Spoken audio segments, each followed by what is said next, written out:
Do you need to complain?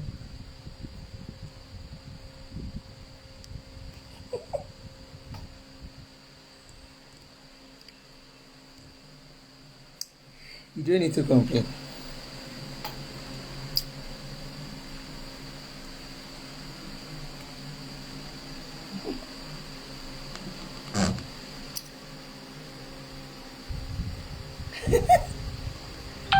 I love that one.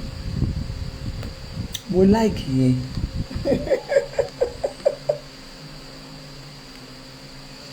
Èmi like bọ́mọ ẹ ṣe qualify ọ̀rọ̀ tó wà nílẹ̀.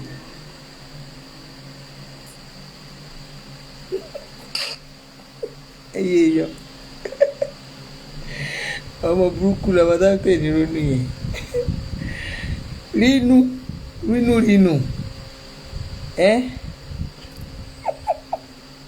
Rínú ó fún wọn jẹ. Rínú. Ó ní I have no issues with those who went to see. Mọ nǹkan tó ń pè ní BDSM yẹn ṣá. Àwọn tó wà bondage. Ṣé ẹ̀yin mọ nǹkan tó ń pè ní BDSM ghost worker. He said BDSM ghost worker Ọ̀ṣínbàjò. Ó fún fáìsì jẹ. Ọmọ yẹn fún fáìsì jẹ. Mo láìkì ẹ̀ bẹ́ẹ̀.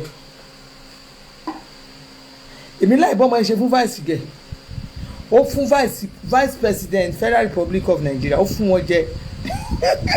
Àwọn ọmọ technology. Àwọn ọmọ tó kọ́kọ́ sọ́dọ̀ òru.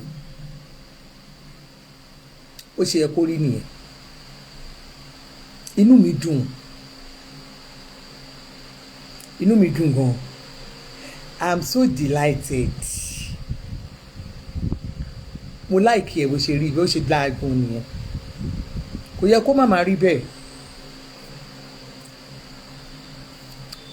Kò ní dáa kí n má bọ̀ síta. Rínú ọmọ Yorùbá ló máa gbọ́ nǹkan tí mo sọ. Gbogbo àwọn sẹ́ẹ̀tì wọn à ń kó. Àti tó ní wọ́n invite òun reject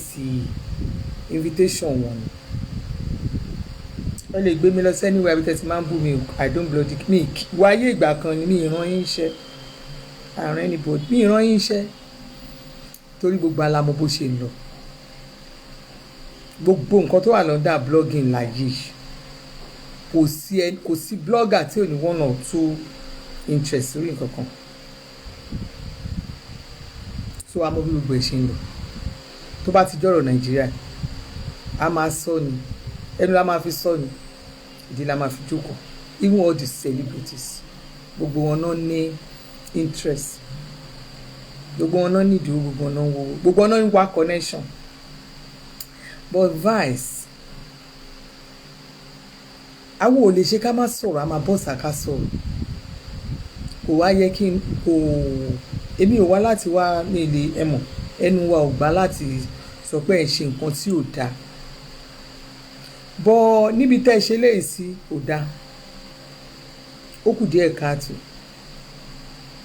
Ṣé tí ẹ̀yin ò bá tiẹ̀ rí iṣẹ́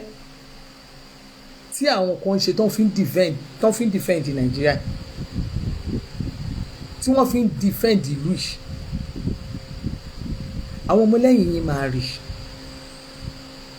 àwọn tó jẹ́ staff yín wọ́n máa rí. Mo mọ̀ pé ẹ̀yin kọ́kọ́ lọ́mọ ẹ pè ní ghost worker ó tóbi VP ó tóbi àwọn ọmọ yẹn wọ yín wọ́n sọ yín dáṣọ nílẹ̀ wọ́n nù yín wọ́n wọ yín bí wọ́n fi rope ìgbà tí wọ́n máa aṣọ táwọn akọrin fi ń kọrin yìí irú ẹ̀ náà lò fún yín wọ́n wá fi wé yín lọ́rùn wọ́n wò kẹ́yìn pásítọ̀ wọ́n wọ yín bí aṣọ ònulẹ̀. Èmi ò ń defend rubbish tèmi máa bọ̀ sá wọ́n á ní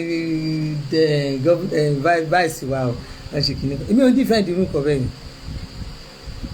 Kò sí ẹni tó bá wà jọba tẹ́ ẹ̀ bá ti ṣe amabọ́sàpá ní ẹ̀ ṣe nǹkan tí ò dáa. Liberty Badmus Ọláwálé happy birthday to you, long life and prosperity, wàá ṣọ̀pọ̀lọpọ̀ ọdún láyé. Sórí birthday tó ń ṣe lẹ́nu, sórí bóyá ní gbàgbó sí àràǹdíà kò tí gbàgbó sóṣìkò díẹ̀. Téèyàn bá ń jẹ́ ọmọ onígbàgbọ́ ó máa ń ṣe ìgbà ibi tó bá wà any position tó bá rẹ̀ ó máa ń lò dáadáa ni. Ó bá rẹ̀ ó fi ọ̀rọ̀ bíbélì ó fi ọ̀rọ̀ gbàgbọ́ ó fi ṣe iṣẹ́ tó ń ṣe. If you are so close with the VP tó bá ń bá VP ṣiṣẹ́,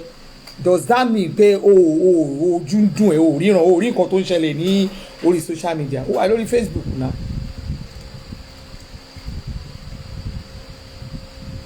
Táwọn èèyàn bá tiẹ̀ fi ẹ̀rọ nú wọn wò pé wọ́n rí nǹkan tí ò dáa ọmọ yẹn dẹ̀ sọ ó nídìí àti àtáàkì wọn. Tó bá rán ọmọ níṣẹ́ irú èèyàn máa ń fi tọmọ jẹ ni. Ẹ̀yin tẹ́ ẹ máa ń súnmọ́ àwọn tó wà ń pò yìí náà ẹ̀yin lẹ máa ń jẹ́ kí wọ́n ní ọ̀tá rẹpẹtẹ. You made them to have a lot of enemies. Ẹ̀yin tẹ́ máa ń súnmọ́ wọn tẹ́ máa rò pé àwọn guy ti wà ní power. Tẹ́ bá wà ní power yẹn tó ẹ̀yin ṣe nǹkan tó wùn at your own convenient time. Mọ̀ pé àwọn kan wà tí wọ́n support ìjọba yìí wọ́n support ìjọba especially ìjọba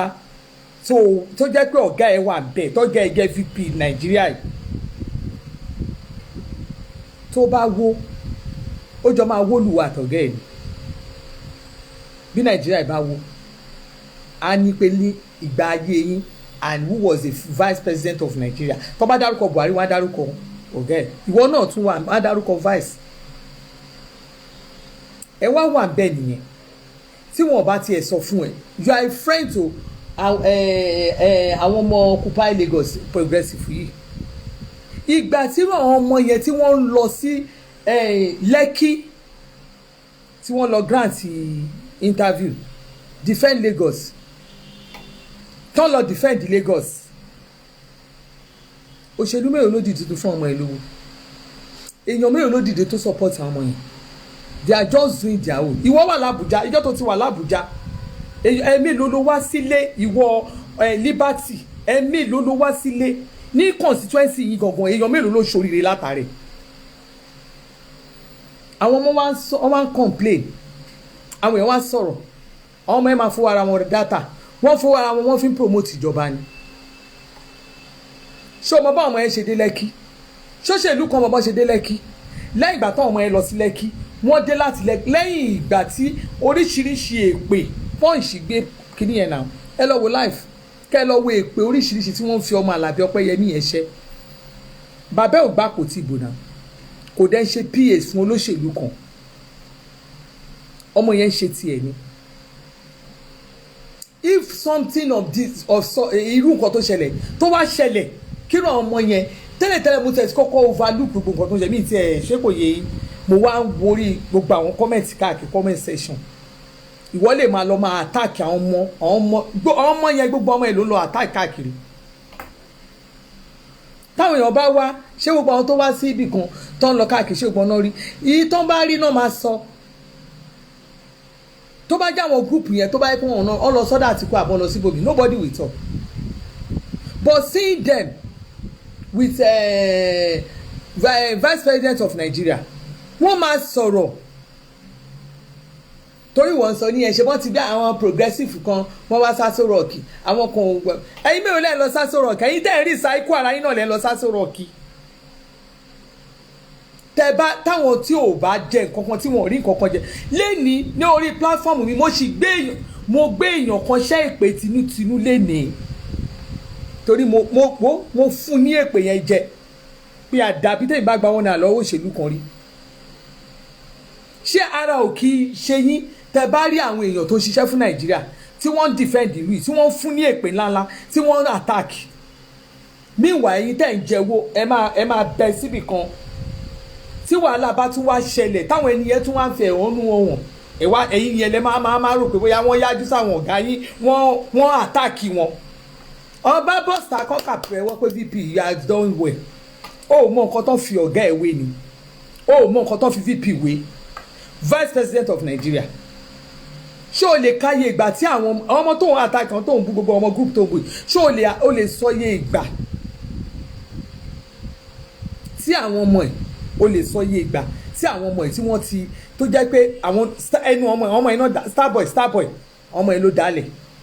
ṣé o lè sọ ìgbà táwọn ọmọ ẹ̀ tí wọ́n ti promote VP lórí platform wọn for one mi rí ní orí mi mọ̀ rò pé ní oṣù kan ọmọ ẹ̀ máa post VP ṣé wọ́n post VP bí wọ́n ìwọ tó tiẹ̀ ń jẹun lábẹ́ VP gangan Liberty Badmus Ọláwálé ìwọ tó ń jẹun lábẹ́ ṣé o post ọ̀gá ẹ̀ bẹ́ẹ̀ ṣé o ẹ̀ lọ́ọ̀gì ọ̀gá ẹ̀ bá àwọn ọmọ ẹ̀ ṣe yẹn lọ gbọ́n èèyàn ṣe ń pariwo wọn kiri àwa náà máa gbé síbẹ̀ èmi náà máa gbé síbẹ̀ máa ń post èmi ò tẹ́ ṣe every time náà torí mi gbọ́dọ̀ parọ́ mi ò ń parọ́ ìjọ mo ti ń gbọ́ wìrìwìrì tán sọ pé VP náà fẹ́ lọ fún presidency lèmi ò ti mí ìtì ẹ̀gbá tí wọ́n fún kankan torí pé kí ni àwòsàn ìdúbí ṣe máa doni sọ torí mi ò ń parọ́ torí kẹlẹ̀ náà ń ṣe fídíò ní ìsìnkí VP bá rí fídíò mi kọ́ mọ̀ pé mi ò sí ní sọ̀pọ̀tà àwọn mi ò sí láàrin sọ̀pọ̀tà àwọn mi ìdẹ̀lẹ̀ sọ̀pọ̀tì wọn. ọ̀ǹtì ìgbà tá a bá rí pé tòótọ́ òkúdó tòótọ́ o ẹni tó ní ẹ lọ́wọ́ sọ̀dẹ̀ mi wọn ò gbà sọ̀ lọ́wọ́ oníṣàn ìyẹn nìkan torí èmi máa ń dún bí àdéhùn so wá bọ́sítà ó wá bẹ̀rẹ̀ sí ní máa àtàkì àwọn ẹ̀yìn kékeré ní èdè birthday ẹ̀ tó yẹ kó o mójú kúrò àwọn nǹkan mìíràn wà gbójú kúrò ń bẹ̀ tó bá dẹ̀ rí kó o lè gbójú kúrò wá lọ sí bọ́ọ̀sì àwọn tó mọ̀ yẹn wá sọ̀rọ̀ wá pẹ̀tù sí wọn lọ́kàn ni ó máa pẹ̀tù sí wọn lọ́kàn ni ẹ má bínú àìmọye nǹkan mo ti fẹ́ ṣe ṣáàtì òṣèlú rí ẹni tó inbox mi tó bá mi sọ̀rọ̀ ẹni yẹn mi ò rí ojú ẹ̀rí with fake profile mi ì rojú ẹ̀rí bóyá fake ni bóyá rí ó dẹ̀ sọ fún mi ó láǹtí ẹ mójú kó onú iṣẹ́ yẹn ẹ filẹ̀ tí èèyàn bá ń sọ̀rọ̀ tó bá ń bínú tó bá rí èèyàn bíi méjì tó sọ pé ẹ má bínú ọ̀rọ̀ ẹ máa kú òǹbẹ̀ but ẹ̀yin tẹ́ máa ń support àwọn olóṣèlú yìí ẹ máa rí bẹ́ẹ̀ nìyí support ẹni ìtẹ́lẹ̀ ó wá sọ nǹkan kan wá bínú kàkà kẹ́yìn èèyàn tẹ́ wà ní àbá ẹni ẹ̀kẹ́ tètè ṣùmọ́ pé kí ló ṣẹlẹ̀ kẹ́ẹ̀tẹ̀ ẹ̀ understand kẹ́ẹ̀sánmọ́ kí ló ṣẹlẹ̀ kí ló dé ìgbà tó yẹ psychophants tẹ́ máa jẹ òjẹ́ kí gbogbo yín gbọ́n ẹ rò pé èèyàn kan ò san bíìlì anybody kò sí ìgbà tí àsìkò kálukú ò ní tó ní nàìjíríà lórí ọ̀rọ̀ nàìjíríà gbogbo ala máa jẹ breakfast ìgbà tí kálukú máa dé ni àwa mọ̀ ìwọ tó bá wà nípò kan lẹ́yìn tó mọ̀ pé ní ọdún báyìí o ò ronú kó máa wà ń bẹ̀ tó ò ti ronú kó máa wà ń bẹ̀ tó wá kàn bá rẹ̀ ń bẹ̀ máa rántí pé ilẹ̀kùn kàn tó bá yá o máa kúrò àwọn kan máa wọlé ibẹ̀ yìí ò ń ṣe permanent place anybody ohun tí ó máa ń sú mi nínú ẹ̀yin kọ̀ọ̀kan tó bá yẹ pé bá ní privilege àbí ẹ ní kinní láti lè bá olóṣèlú ṣe nìyẹn you will turn yourself to ẹ máa ń sọ̀rọ̀ ayé di tí God ní torí ẹ̀ lé mi ẹ wo mi ò gbé èèyàn kan ṣe rádaràda mi ò ráyè rádaràda bẹ́ẹ̀ ṣe kí ni máa kó fún yín bẹ́ẹ̀ ṣe máa kó fún yín lẹ́sẹ̀kẹsẹ̀ ní torí mi ò ń líìkì àṣẹ mi ìdẹ̀ lè líìkì àṣẹ tó bá jọ́wọ́ ẹ̀ lóúnjẹ mi wà torí fẹ́ kí n máa líìkì àṣẹ kó tó fún mi lóúnjẹ tọ́jú oúnjẹ irú ẹ̀ ní ìsìn mo ti yà wo kí ni mo yà KFC èmi àtọmọ mi 14,000 mu nọ́mbẹ̀ ó dẹ̀ ń bọ̀ nù ilé mi gẹ́gẹ́ tí n bá ti lè jẹun mi fún ara mi tí ò ṣe pé mo ṣẹ̀ máa wá yín pé ẹ fún mi lówó dátà mi ò gbé sán anybody yín òótọ́ ọ̀rọ̀ lè ní ká má sọ òun a máa fẹ́ wá rí àwọn olóṣèlú a máa fẹ́ wá rí olóṣèlú ẹ bá máa ní kó máa kọ lẹ́tà kiri ni ṣé lọ́tà àwọn yóò gba iwájú yín kò gba iwájú àwọn kan débẹ̀ tó fi di pé vice wọ́n aláwọ̀ àwọn kan wá sí ọ̀dọ̀ wọn tẹ wá ní ìwọ wá ń kọ́ síbẹ̀ pé ó wá ń sọ pé if he can grant those only wọlé bá ti sọ how is that VP headache that one of them got called by cyberbully or you now dictate to his office who or not to grant audience ó lè jáde láti ẹnu tiẹ̀ tó bá jẹ́ pé wọ́n ti dáná sun gbogbo Èkó bọ́n ṣe ń ṣe gbogbo ẹ̀ bẹ́ẹ̀ náà àwọn ọmọ ẹ̀ náà jẹ́ kí èèyàn mọ̀ ẹ́ pé gbogbo nǹkan tó ń ṣẹlẹ̀ yóò rí tán dúró they defend Lagos they stood to defend Lagos even ọmọ ẹ̀ bọ́n ṣe kéré tó yẹn mú expect pé àwọn ọmọ tó ṣe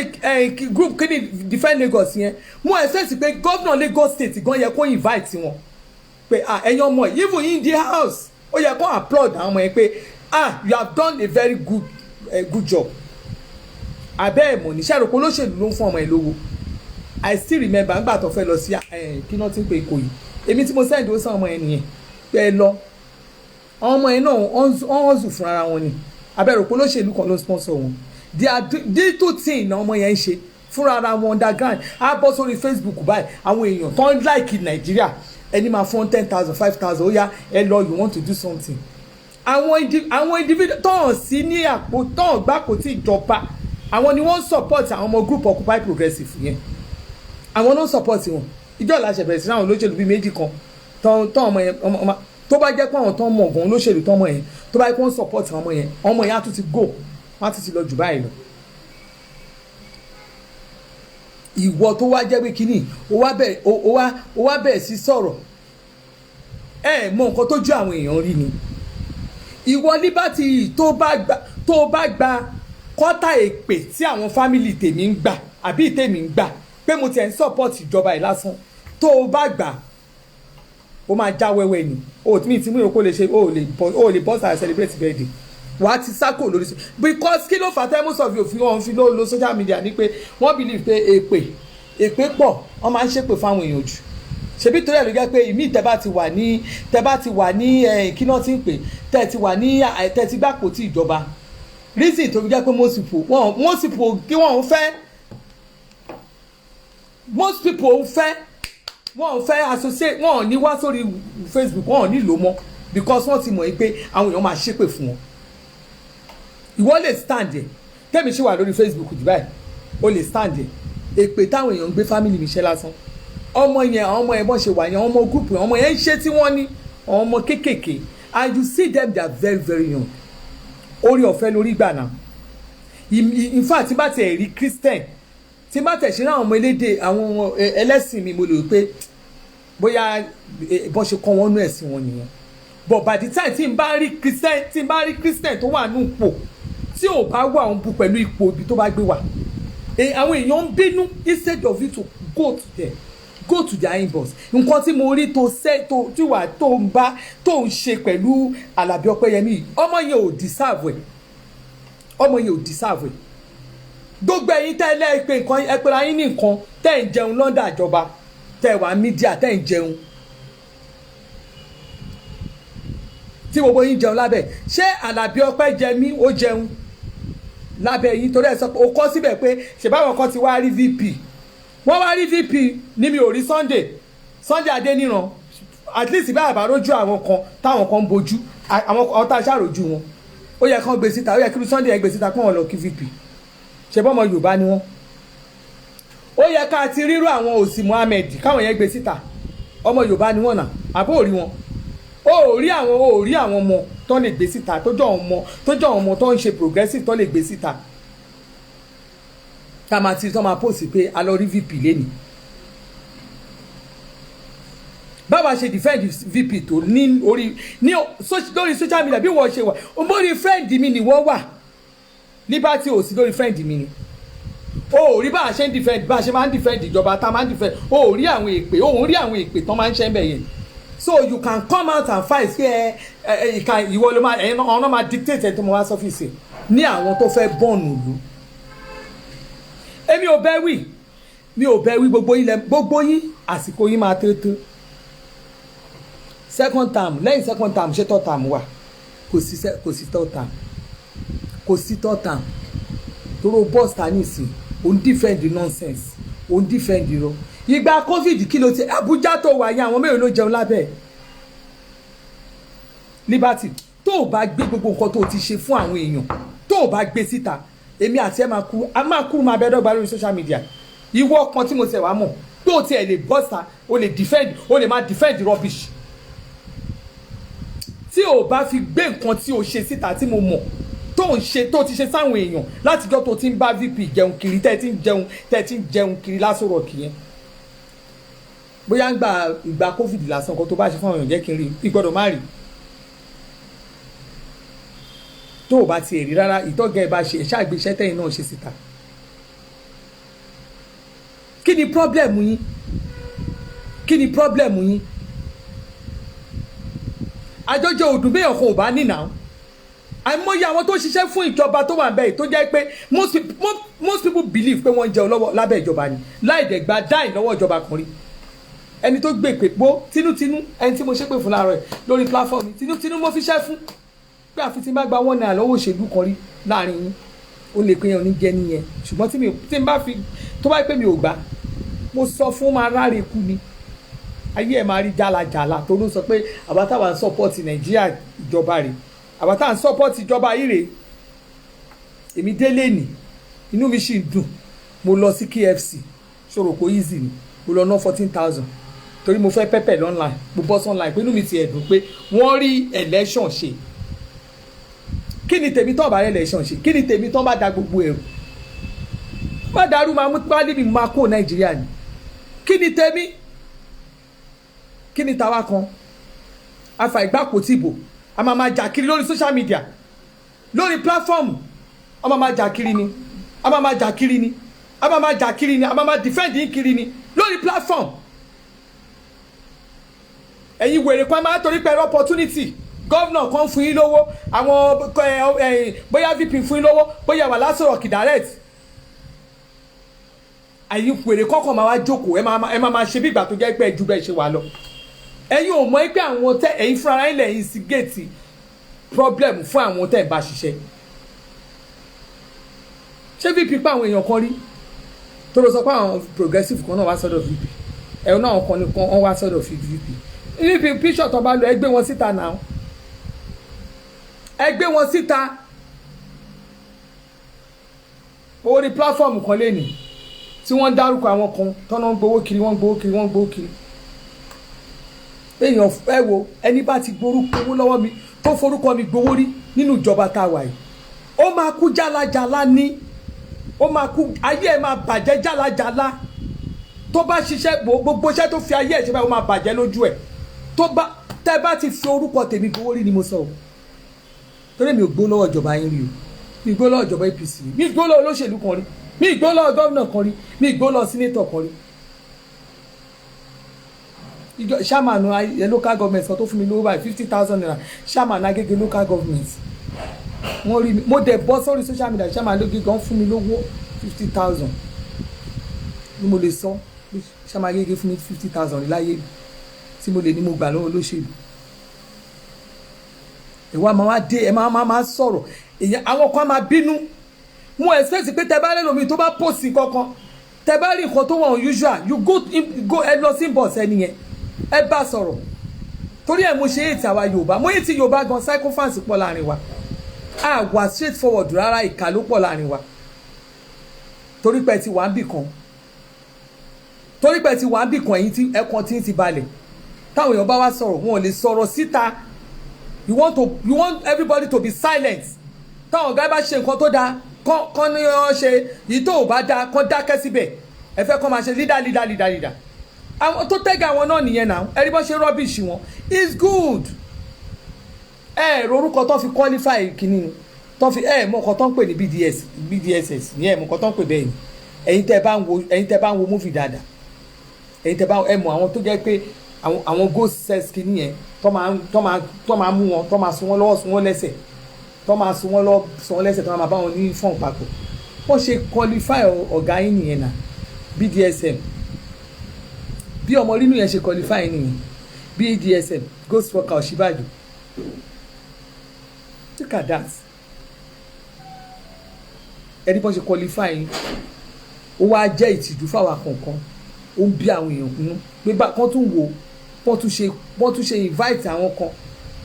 ẹ tún wo macaroni tún bọ́sà òun turn down invitation yẹn ni look at that bó ṣe yẹ kó rí fún VP nìyẹn mo like ẹ answer rẹ wọ́n wà lórí Punch àwọn ọmọ progressive tún lọ síbi ọlọ Punch abẹ Punch lánàá àbíjẹta wọ́n tún lọ síbẹ̀ tó tún bẹ̀rẹ̀ sí sọ̀rọ̀ tó dẹ̀ mi gan lọ mo kọ́ tí mo comment síbẹ̀ nígbà tí mo kọ́ tí mo ka kí ẹ̀ mo kọ́ ni who is ta ni wọ́ gan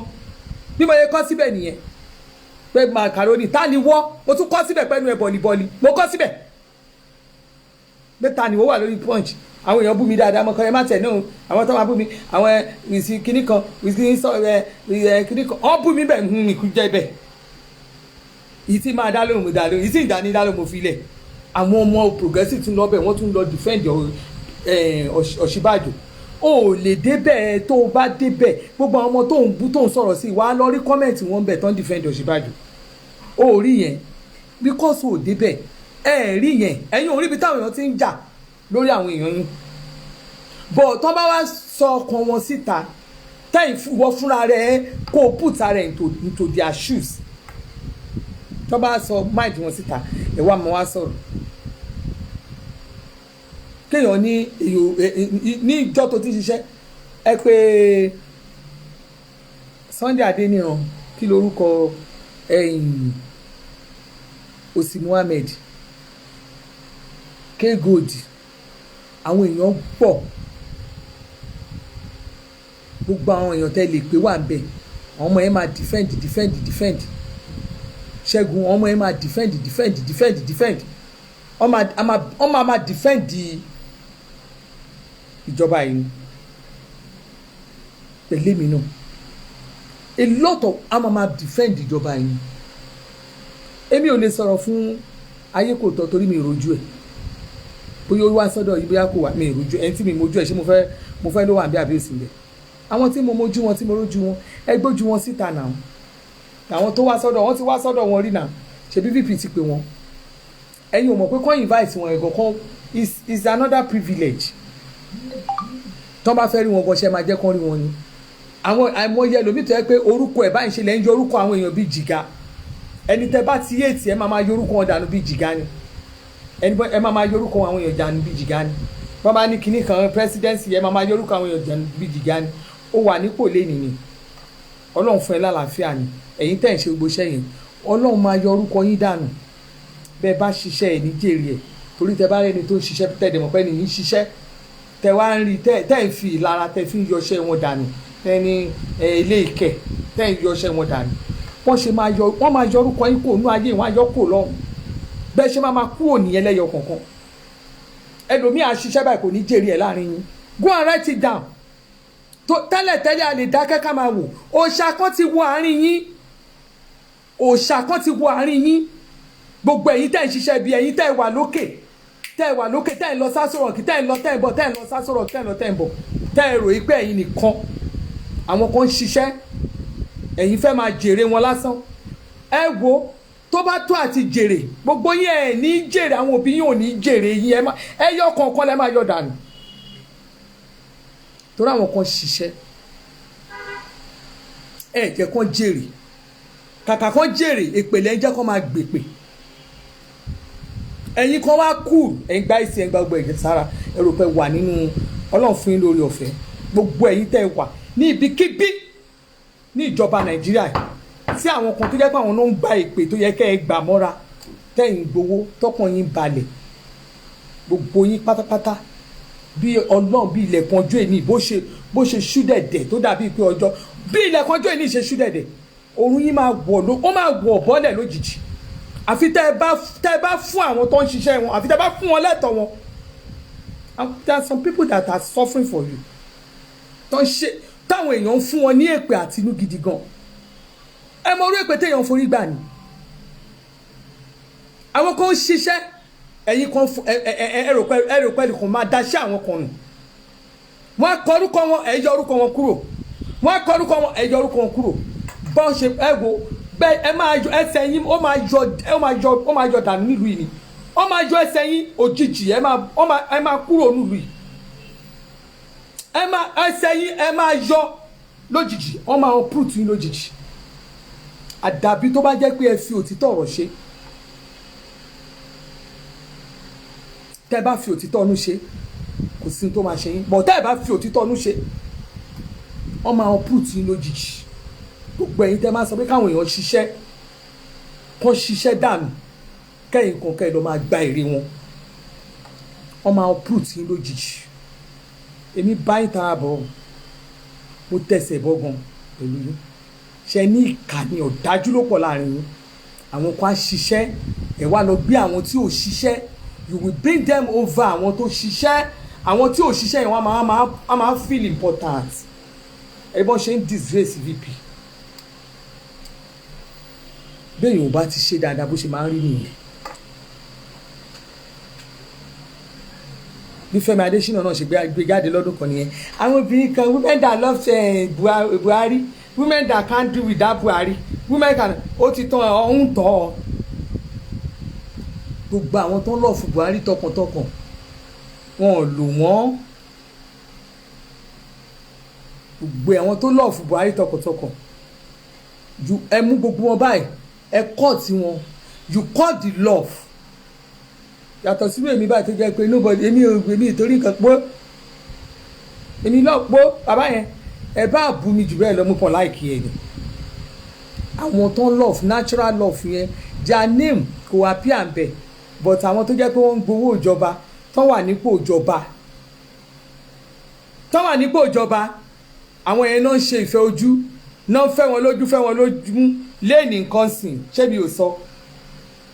lísèrí kẹjọ even àwọn PDP wà nù ẹni tó ń ṣẹ́gun PDP wà náà tó Fẹ́mi Adésínà gbé síta lọ́dún yẹn náà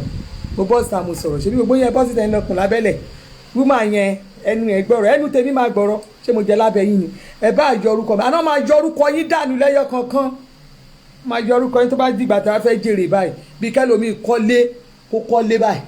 kó kọ́lé kó máa wọlé ẹ̀ tó fẹ́ gbé kó ṣe gbogbo nǹkan rẹ̀ kẹ́mi ẹ̀mí ìkwádẹ́ gbé lọ́hùn wáì tí ò ní ẹ̀jọ́ yẹ bó ṣe rí nìyẹn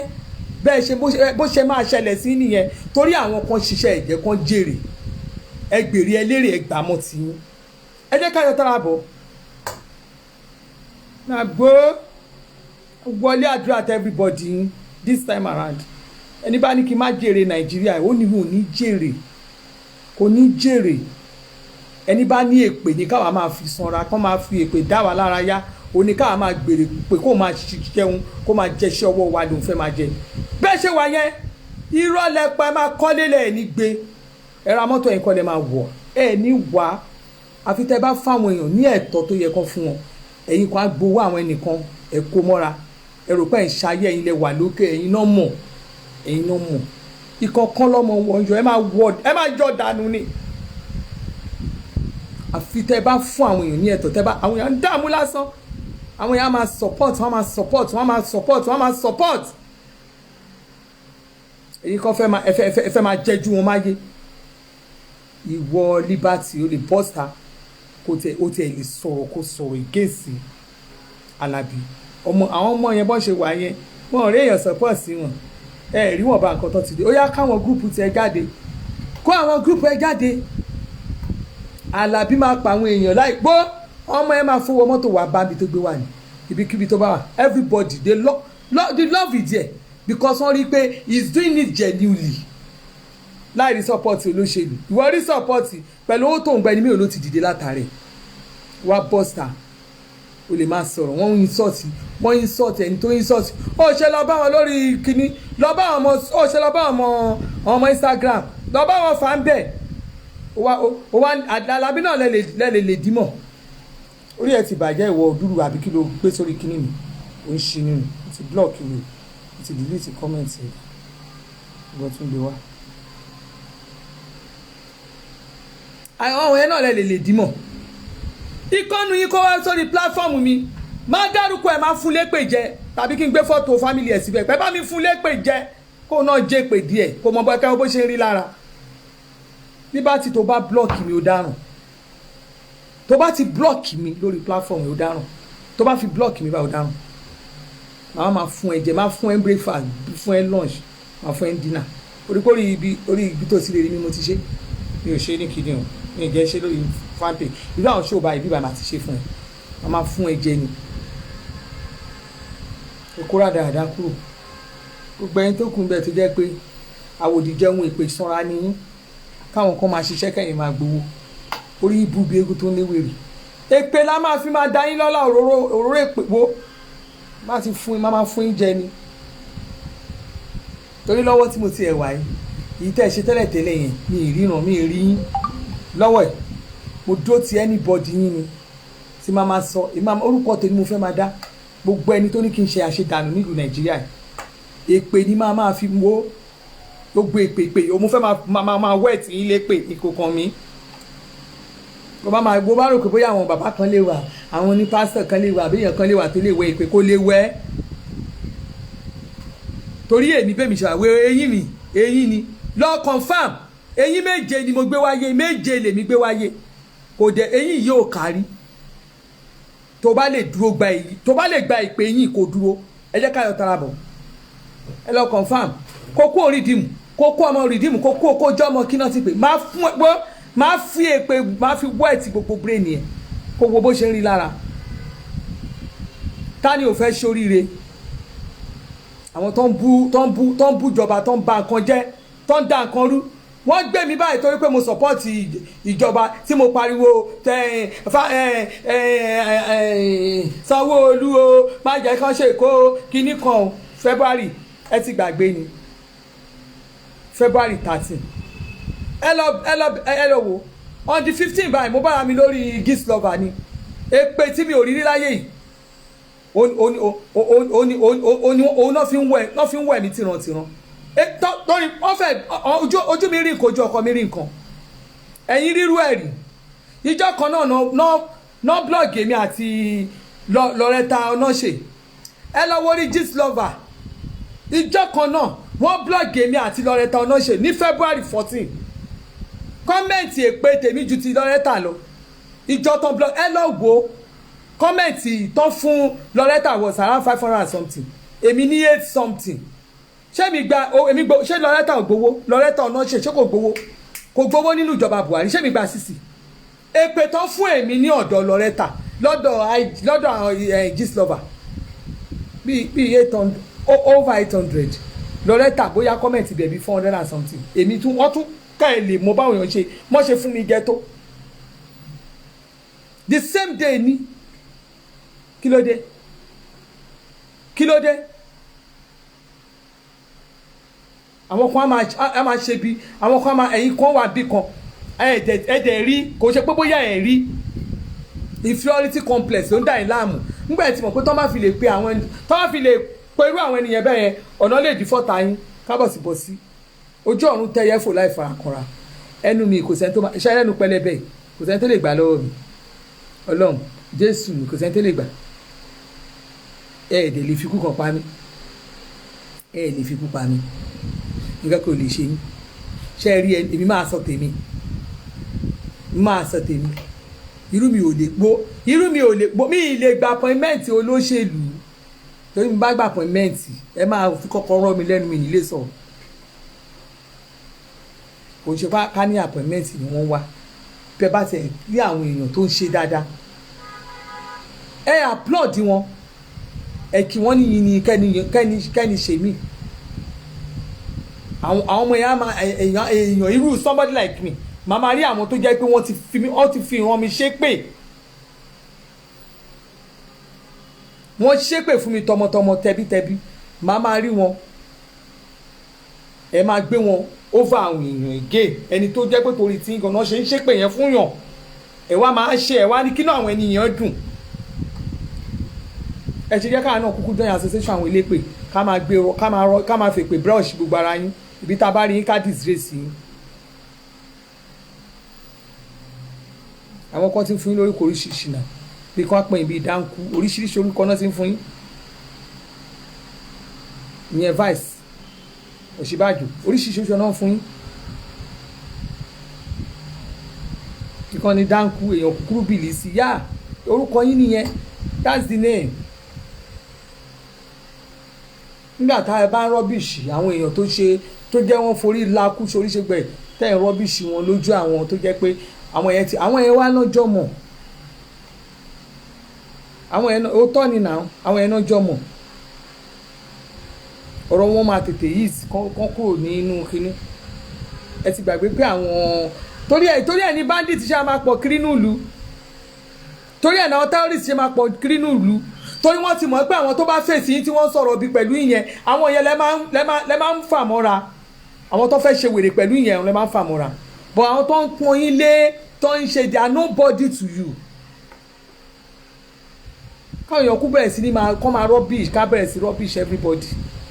ká mọ̀ pé ayé yín rubbish ló wà yá ẹni tí ò bá ti pọ̀yàn lé kéèyàn rubbish ẹ̀ ni ṣé mo jẹ́nu owó yín ni kí n wá rí ibi tó ti ń pín blue vice Ọ̀ṣínbàjò èmi náà bọ́ síbẹ̀ ní náà kí n fún wọn lépè dáadáa kémi náà bá wọn fún yín lépè kí n brush ẹ kémi náà fi èpè brush brain yín ẹ̀yin ò mọ̀ gbàtọ́ náà owó àwọn traders tẹ bá rí èpè táwọn èèyàn fi ọ̀tá mi ṣẹ́ ẹ máa rò pé bóyá mo mọ̀ pa traders money ni tí màá máa defend tá a máa wá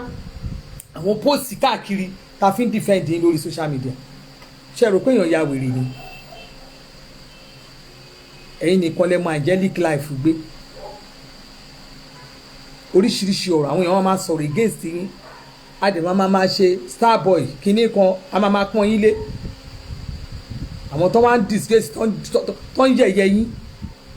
àwọn yẹn náà ṣe gbé wọnú asọ̀rọ̀kì náà ṣe káàkiri àwọn tó wá ń ṣe dáadáa tó ń sọ̀rọ̀ dáadáa ń pa yín they are nobody ohun tó fi sọ yìí náà nìyẹn ẹgbẹ́ APC bẹ́ẹ̀ ṣe ń ṣe ẹgbẹ́ APC bẹ́ẹ̀ ń ṣe yìí àwọn tó ń defend yín gan they see nothing wọn ò rí nǹkan kan fẹ́ ń gbége ẹ kàn jẹ́ káwọn èèyàn kan máa fi èpè kan máa fi brush wọn ni ẹ wá ń lọ pé àwọn tí ò wọ́ ọ̀tẹ̀ àwọn tí ò ṣe wọn pẹ̀lú yín àwọn ilẹ̀ wa ń lọ pàtẹ́wọ́ fún ọ náà lọ bá ń ya fọ́tò àwọn náà jẹ́ nǹkan lójú yín olóṣèlú kọ́ ló gbé mi débi tí mo dé yìí mo jẹun olóṣèlú tún mi ṣe so mi ẹ wo ẹ jọ nítorí Ọlọ́run mo ní ọ̀kan tó ń wá mi nù mo tẹ̀ ṣe ń wo ìtàn bí àná ṣe pásítọ̀ mi nítorí ẹni tó pè yín ẹjọ́ mi ráyè kínní ẹ jẹ́ ń lọ kí àwọn pásítọ̀ tèmi pàtàkì àwọn tó ṣe ṣiṣẹ́ Olúwa dáadáa Liberty ṣọ́ ara ẹ̀ kó báyìí kí n wá lẹ́lẹ́kejì fún ẹ tí bá wá lẹ́lẹ́kejì fún ẹ ó máa yé tẹ̀wọ́ ó máa blue gan èmi àti àmàjọ kúrò àmàjọ gba gidi dáì kọ́ ọmọ mi ti sùn kí n lọ wò ó máa blue fún ẹ gidi gan ṣọ́ ara ẹ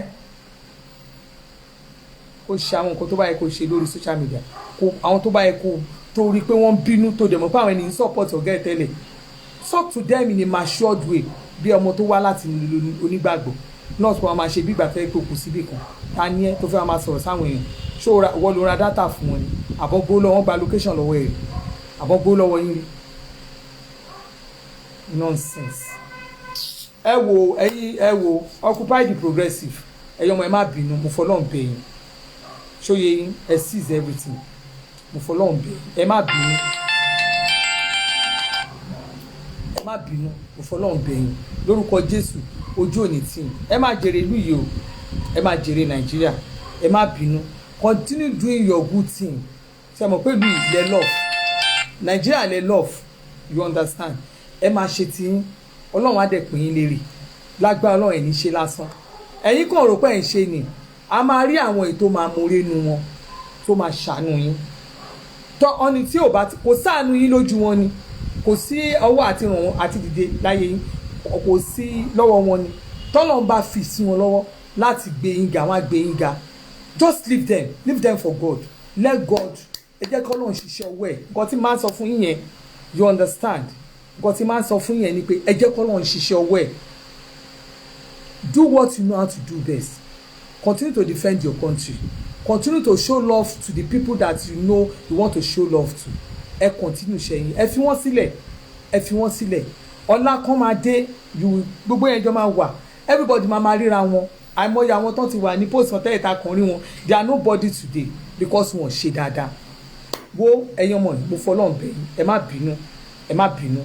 you know I love every one of you mo dey support yín the little one tí mo ní mo fi support yín a lè má ní ẹ̀yin náà ẹ̀dẹ̀ ń try ara yín ìmí ìkẹgbà salary yín the little one you contribute ẹ máa contribute láàrin ara yín láti fi ẹ̀bùn yín gbogbo ẹ̀ tẹ̀dẹ̀ bá mi ọmọ yẹn lọ́wọ́ tẹ́ẹ̀kì ṣolóṣèlú gbogbo àwọn tó sọ fún ọmọ 5,000 10,000 wọn ṣolóṣèlú Liberty ó mọyì àwọn tí Àlàbí Ọpẹ́yẹmí yẹn tó ti help lórí social media ó mọyì àwọn tọmọ yẹn ti fún lówó ó mọyì àwọn ọmọ tó ti gbé dìde ẹ wọ ọmọ Parrot ọmọ tó wà lórí wíṣì àárọ̀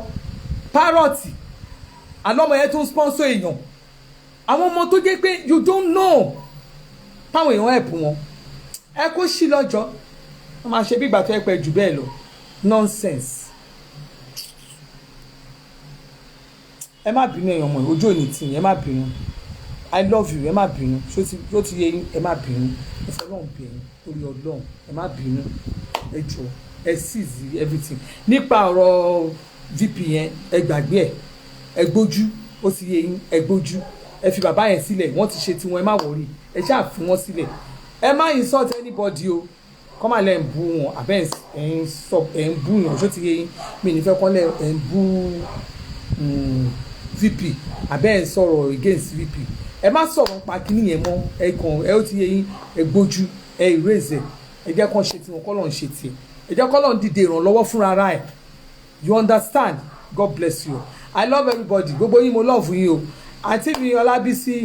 ẹ kú palẹ̀ mu 55 years birthday àṣẹ ìṣàmọ̀dún èmi àti máa sọ̀rọ̀ I love every one of you orí bíbá mo ti ṣe mo mọ̀ wọ́n máa ṣe bí ní orí fan page mi torí eléyìí ọ̀rọ̀ lé ni ọ̀rọ̀ lé èèyàn rẹ̀ kí n sọ́ǹtà. Stick ó dààmú happy Sunday.